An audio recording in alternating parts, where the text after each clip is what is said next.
Thank you, Mr. Chairman, and thanks to all the witnesses for being here today. First, Mr. Gonzalez, again, you work for the Heritage Foundation. Does the Heritage Foundation receive any federal government money? Zero. Any USAID money? Zero. No. Okay. And any of these other organizations that Nope. receive, any grants from the Vera Foundation, which does receive federal government money? No. I think my Democrat colleagues missed the point of today's hearing. Yeah. George Soros has every business to spend his own money however he sees fit, as does Charles Koch, as does Elon Musk. The point is, we are talking about taxpayers' money here today. And the idea that these left-wing so-called NGOs, I think one of you said, called them BGOs, basically government organizations. Was that you, Mr. Walther? They're just, basically they're acting as money laundering operations from our pockets, my taxpayers who I represent in Missouri, to these leftist causes. That is antithetical to a democratic republic like we work at, we live in, we think we live in.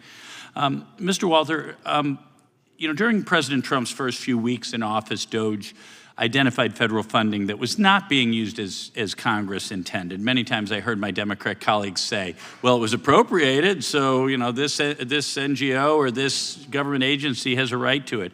One egregious example was federal funding of $1.3 million to the NIH's Institute of Nursing Research, which was awarded to a nonprofit to partner with Girl to Girl to text minors sex education content, including how to have sex with other minor girls.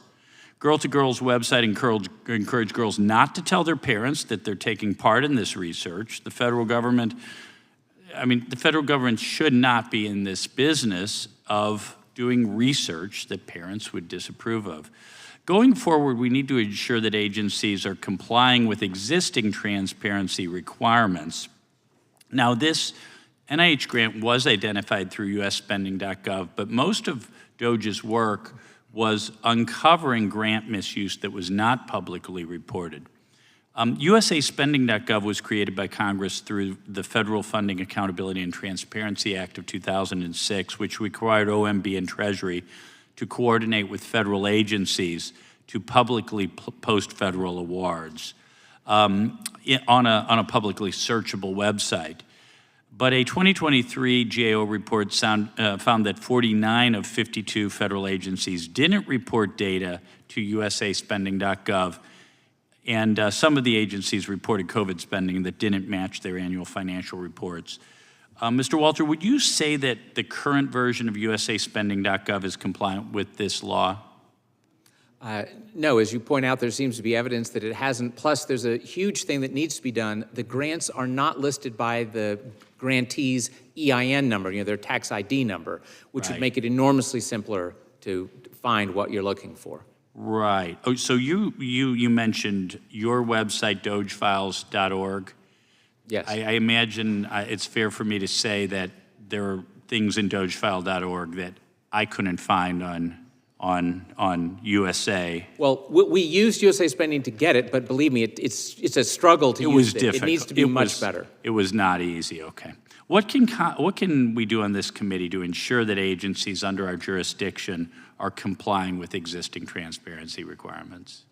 Well, I'm not aware of any accountability, right? So if I'm an agency and I don't do what I'm supposed to, who cares? What happens if anybody even finds it out? Okay. How can we increase transparency in accounts for sub-awards and subcontracts? Is that part of the problem that it goes to, there's a contract, but then I think Mr. O'Neill maybe alluded to some of this, and then it goes to a contractor who then awards it to another subcontractor, and the money cannot be followed. Yeah, there's a little bit of that sort of information on USA Spending, but absolutely not all of it. And some of the most notorious things in the last administration were, some of the green slush funds that got created in the billions. Very good. Okay, thank you very much for your testimony. I yield back. Thank you, Dr. Onder.